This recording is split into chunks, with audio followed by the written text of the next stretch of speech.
Olá, sejam todos bem-vindos e bem-vindas ao canal Regina Oliveira. Hoje iremos falar sobre assídia ou assédio.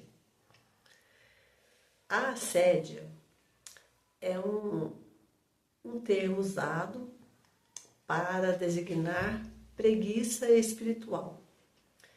Então, na Suma Teológica de Santo Tomás de Aquino, nós vamos encontrar a palavra assédio. Mas em outros textos de outros livros, nós vamos encontrar a palavra assídia. Então, tanto faz, nesse vídeo, eu vou estar falando assédia, assídia, é a mesma coisa, significa preguiça espiritual para buscar as coisas de Deus.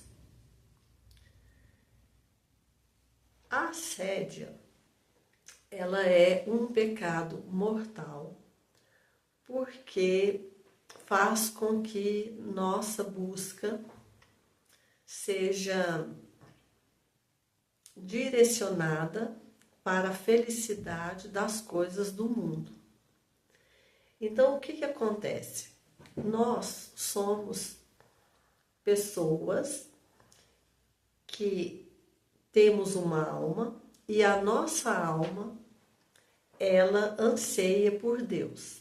Mas se nós levarmos a nossa alma para as coisas do mundo, ela vai estar corrompida e não vai querer as coisas de Deus. Então, as nossas escolhas determinam o destino da nossa alma.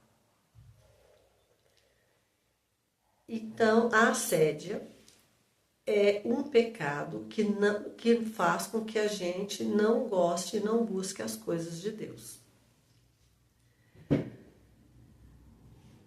Para que a gente alcance o céu, nós temos que passar por uma transformação espiritual. Essa transformação espiritual que vai nos capacitar à santidade. Porque está escrito, sem santidade ninguém verá o Senhor. Então é impossível entrar no céu sem santidade. A assédia é esse obstáculo para que busquemos a nossa santificação, o nosso aperfeiçoamento aqui na terra. A assédia é um pecado capital? Sim. Por quê? Porque ela se desdobra em outros pecados. Ela é um pecado mortal? Sim, porque ela vai contra o mandamento da lei de Deus. Vamos primeiro entender a assédia como pecado capital, por ter os seus desdobramentos.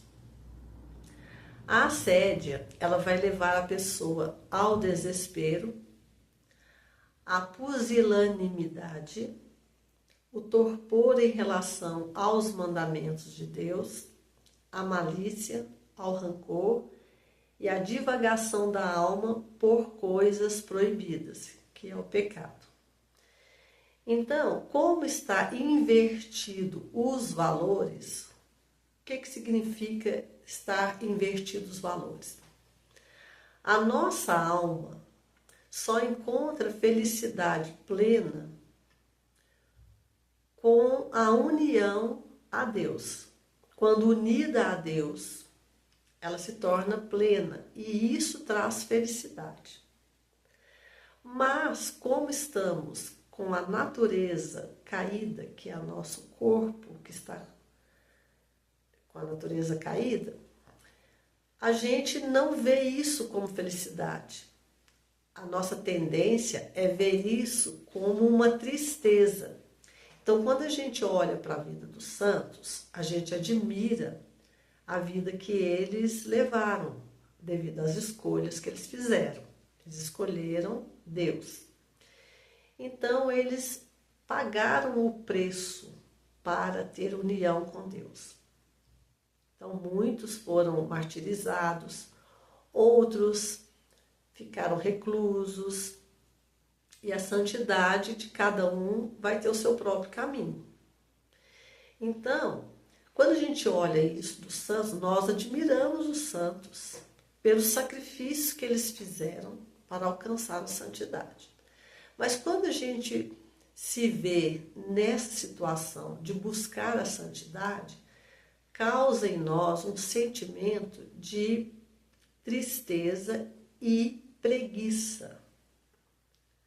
Por que preguiça? Um exemplo. Se a gente está assistindo a um filme que a gente gosta, é de um assunto que a gente gosta ou é divertido, seja qual for o motivo, mas a gente gosta.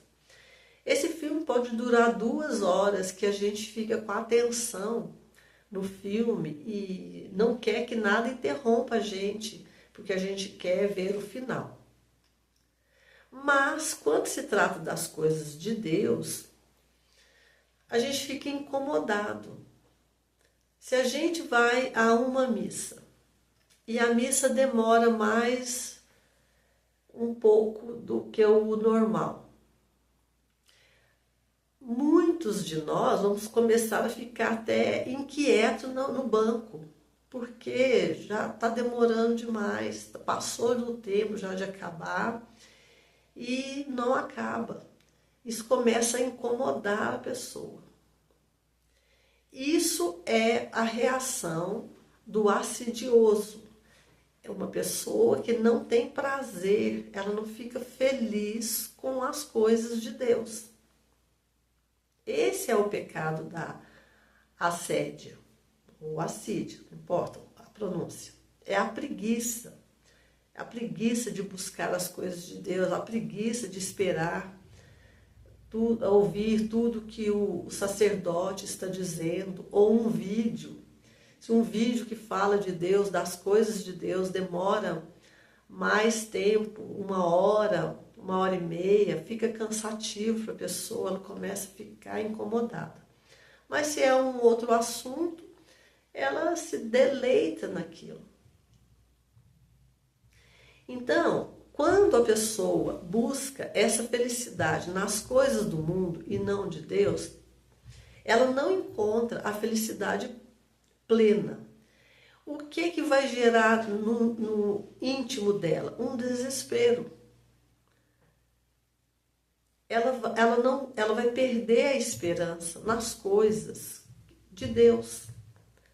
Ela vai ficar uma pessoa incomodada, nenhum lugar está bom para ela, ela não se encontra.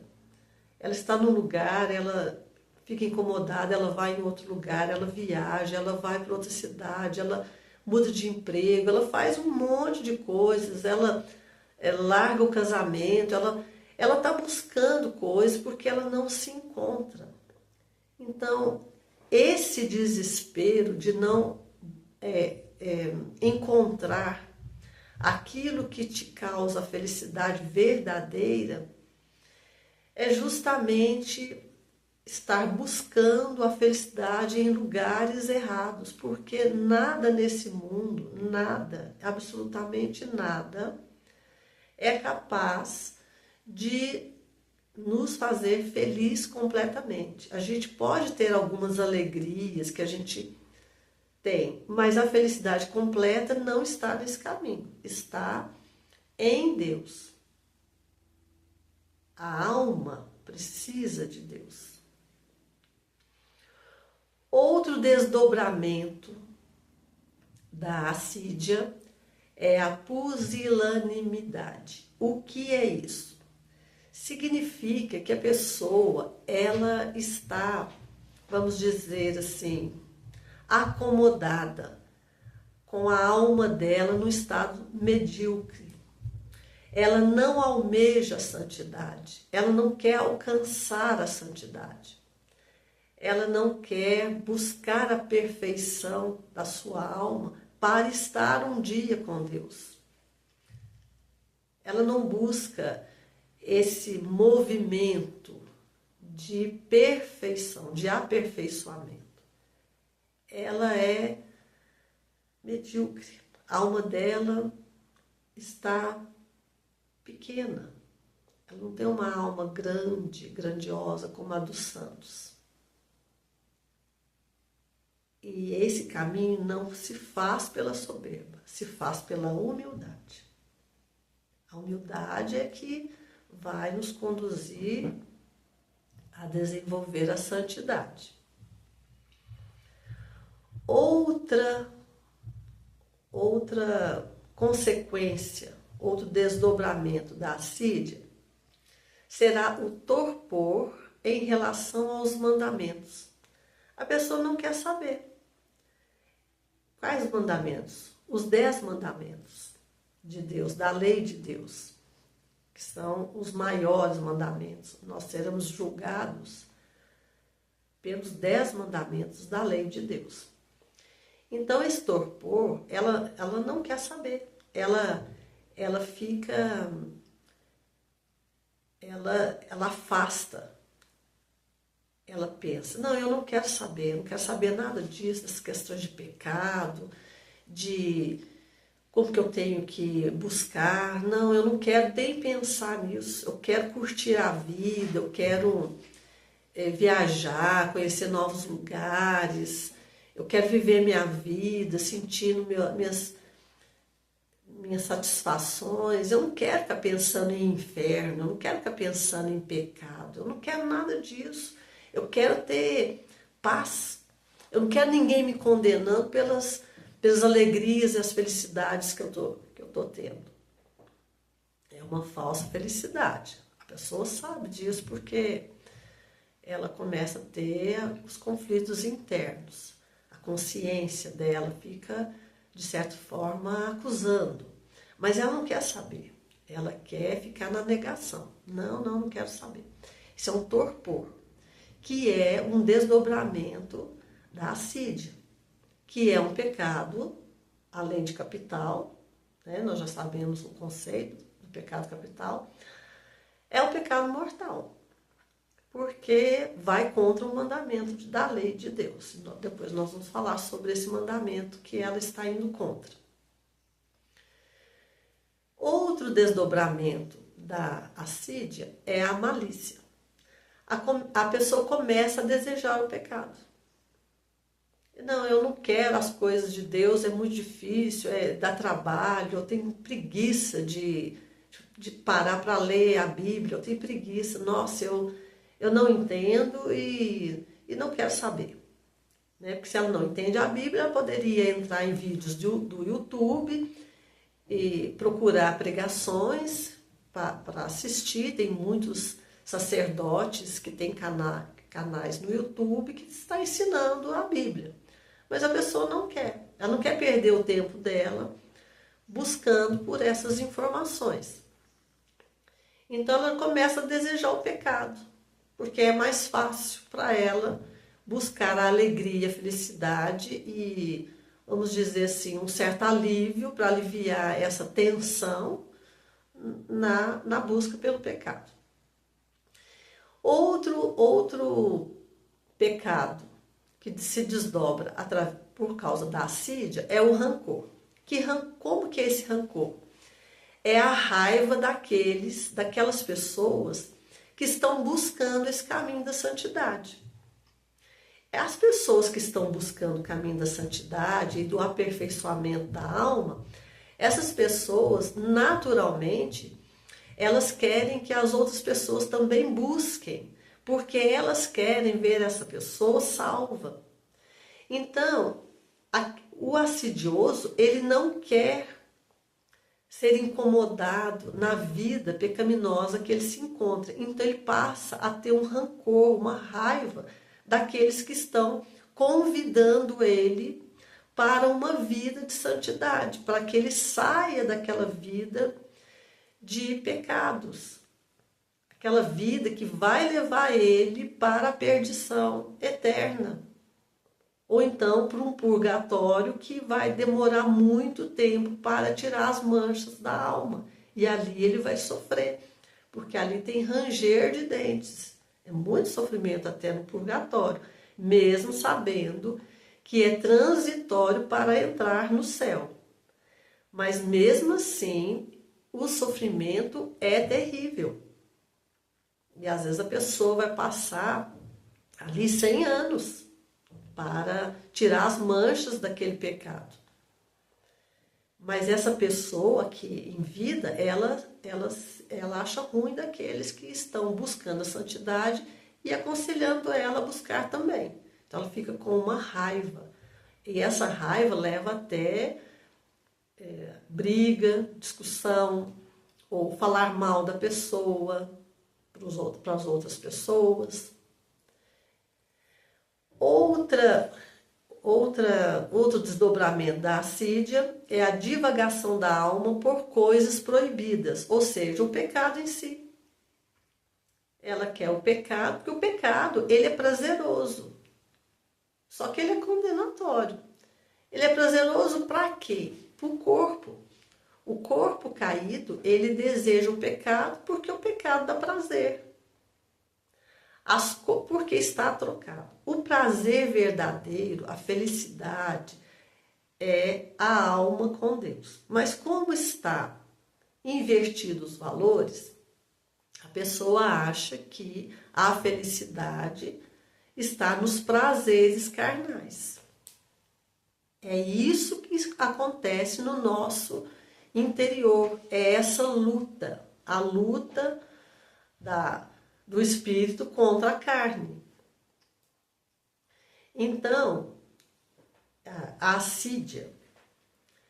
Agora nós vamos pensar e refletir a assídia não mais como um pecado capital, porque ela é um pecado capital por conta dos desdobramentos desses pecados que eu citei. E por que então ela é um pecado mortal? Vamos lembrar, pecado mortal é um pecado que vai contra a lei de Deus e se torna uma matéria grave. Para uma pessoa pecar mortalmente, ela tem que ter praticado algo de matéria grave, ela tem que ter a razão, entendendo aquilo que é um pecado, e ela escolhe, na vontade, fazer a si mesma. Então tem que ter 3 condições: matéria grave, a razão, que a razão é o entendimento, né? A pessoa entende que aquilo é errado. E a vontade, que a vontade, ela executa o ato que ela faz. Então, as 3 condições, a pessoa pratica o pecado mortal. E tem a separação de Deus, que se torna inimiga de Deus, separou. Porque o agravo contra Deus no pecado mortal é um agravo muito grave, gravíssimo.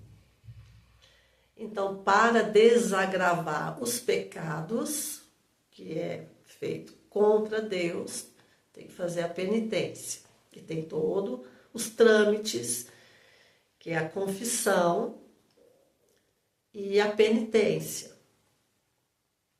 E tem as consequências dessas escolhas, mesmo que Deus perdoa, mas fica as consequências. Como já foi falado nos outros vídeos várias vezes.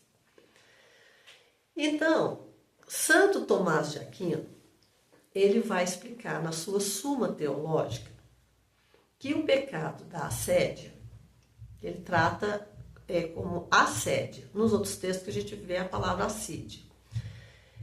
Como que ele nos ensina sobre isso? Ele diz que esse pecado é contra o 4º mandamento da lei de Deus. O que é o 4º mandamento da lei de Deus? Está lá falando para a gente guardar o dia de sábado para santificar a Deus. O dia de sábado. Está escrito lá no Decálogo. Então, o que acontece? Nós temos agora que pensar na palavra de Deus, na Bíblia. Quando a gente vai no Velho Testamento, o Decálogo está no Velho Testamento. E a gente tem que entender que a lei de Deus nunca vai, vamos dizer assim, ser abolida. porque está escrito também na palavra de Deus que pode passar os céus e a terra, mas um tio da lei de Deus não vai passar. Então ela é eterna, essa lei. Mas nós temos que pensar que no Velho Testamento as pessoas estavam debaixo da lei. Qual que é a diferença hoje? Hoje nós estamos debaixo da graça. E onde está a diferença? Antes de Jesus morrer pelos nossos pecados e agora depois dele ter morrido pelos nossos pecados. Então, antes de Jesus morrer pelos nossos pecados, a pessoa ela era julgada segundo as leis. Então, se a pessoa cumpriu os 9 mandamentos da lei de Deus e tropeçou em um, que são 10, tropeçou em um, ela é condenada em toda a lei. Porque se tropeça em um, você se condenou em todos, porque a lei, os mandamentos, eles se completam entre si. Porque toda essa lei, esses mandamentos, elas quer dizer, as primeiras, quer dizer, você vai amar a Deus sobre todas as coisas. E do 6º mandamento em diante, amar o próximo como a ti mesmo. Então, Jesus resumiu o decálogo assim. Mas se você for ver item por item, o 4º mandamento é guardar o sábado. Aquele povo do Antigo Testamento, que eram os hebreus e depois se tornaram judeus, mas é o mesmo povo que Deus estava preparando para a vinda do Messias. Então Deus usa de uma forma pedagógica e didática para vir preparando esse povo, até mesmo para que esse povo fosse o exemplo para outros povos, para nos trazer a mensagem do Messias que viria, nasceria de uma virgem e seria o Cordeiro perfeito que tira os pecados do mundo. Essa foi a mensagem de Deus para esse povo. E Deus também estava ensinando esse povo a parar tudo para adorar a Deus. Então, eles tinham que ter um dia para parar tudo, não trabalhar, para adorar a Deus. E esse dia foi escolhido o sábado. Então, eles tinham que parar. Porque lá no Gênesis está falando que Deus trabalhou, fez tudo, construiu, criou, e no 7º dia descansou. Então, baseado nisso, o 7º dia pararia tudo e iria descansar. Por quê? Porque esse dia ninguém ia pensar em ganhar dinheiro e nem fazer outra atividade que não seja adorar a Deus. Então, eles estavam sendo preparados para tirar um tempo para Deus. E aí veio Jesus. O que Jesus falou?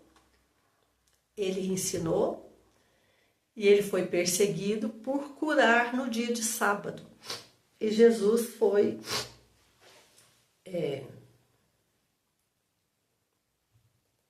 mostrando para aquele povo que o sábado iria ter outro entendimento, vamos dizer assim. E foi isso que aconteceu. Ele curou no sábado, falou para aquele homem que ele curou, pegue a sua cama e vá.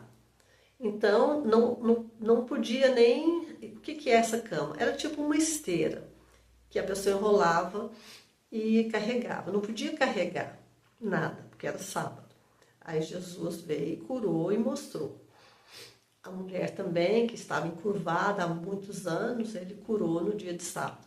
E ele foi criticado por fazer isso, porque o dia de sábado não podia fazer nada. Porque era aquela lei. Quando Jesus, ele fala, eu não vim abolir a lei, eu vim cumpri-la, aperfeiçoá-la.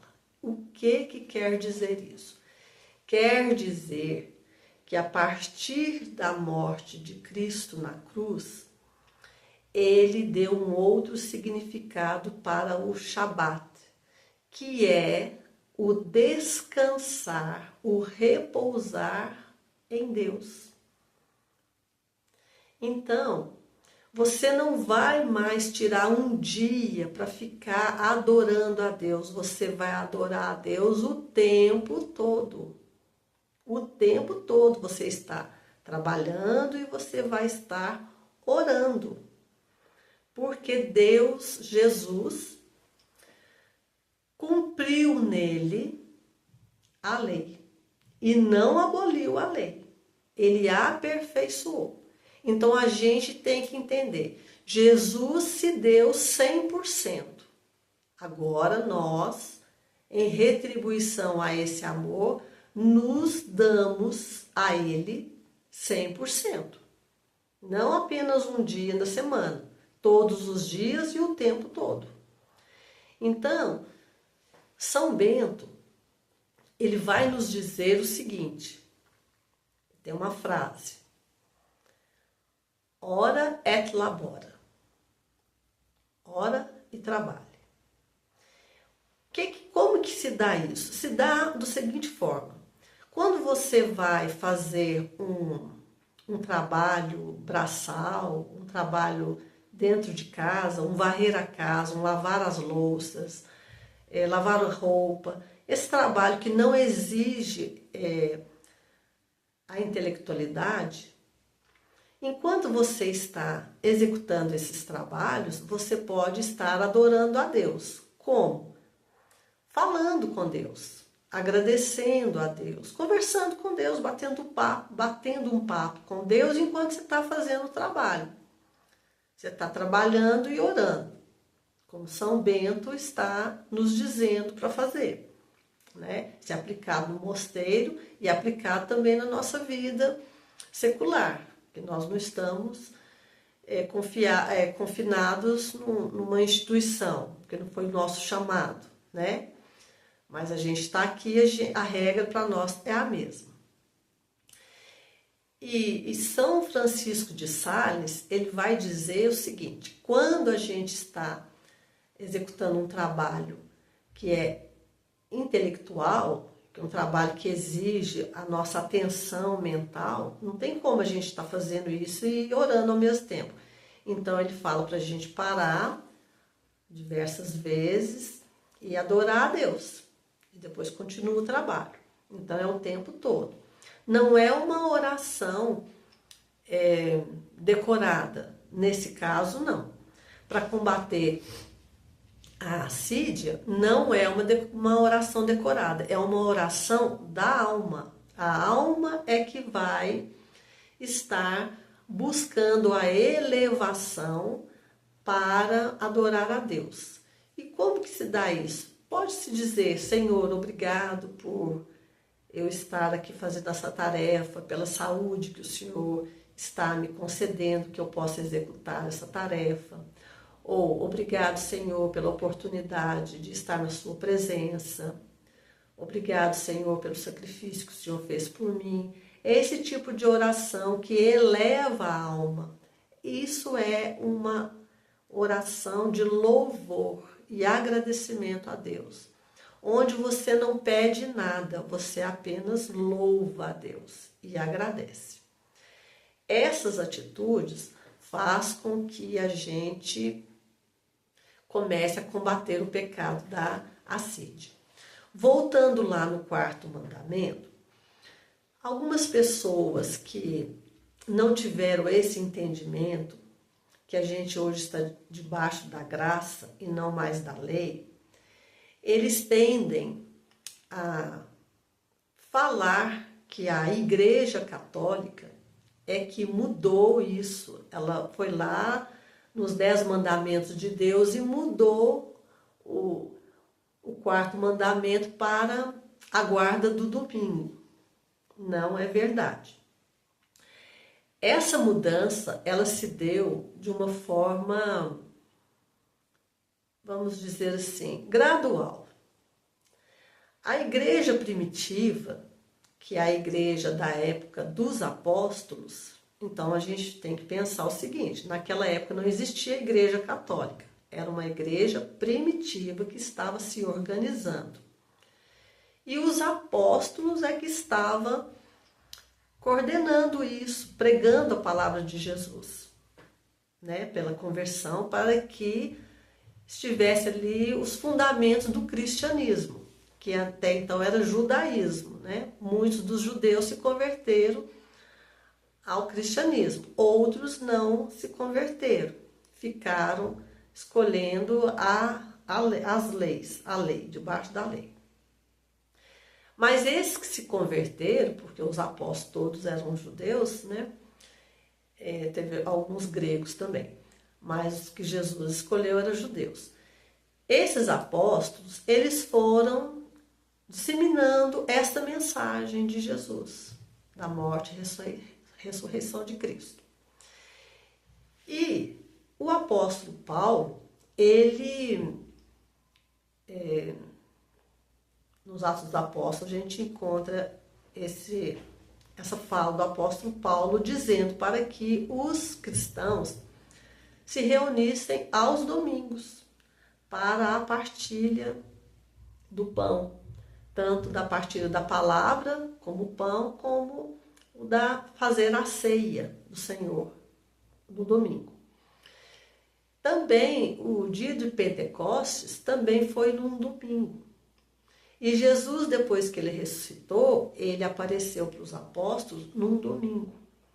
Então, essa igreja primitiva é que foi mostrando que agora era o domingo, o dia do Senhor, mas executando a lei de adoração a Deus o tempo todo, que é o Shabá, que é o descanso nosso em Deus, da nossa alma em Deus.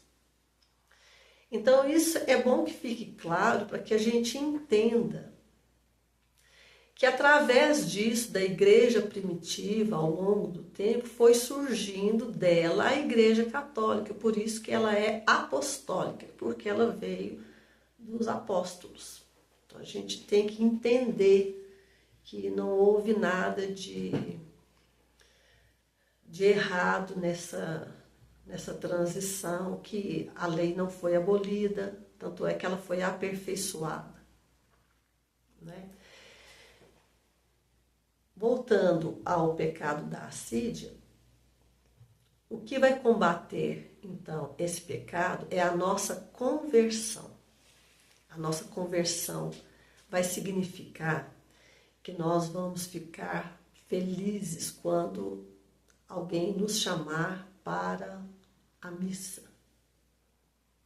Nós não vamos mais por obrigação, nós vamos porque ali tem a verdadeira felicidade, porque a gente vai estar ouvindo as coisas de Deus e vai estar recebendo a Eucaristia, que é a hóstia transformada, consubstanciada no coração de Cristo. Isso que nos dá o deleite da verdadeira felicidade. Então, que possamos refletir e buscar verdadeiramente a santidade, porque sem santidade ninguém verá o Senhor, ok? Então, até o próximo vídeo.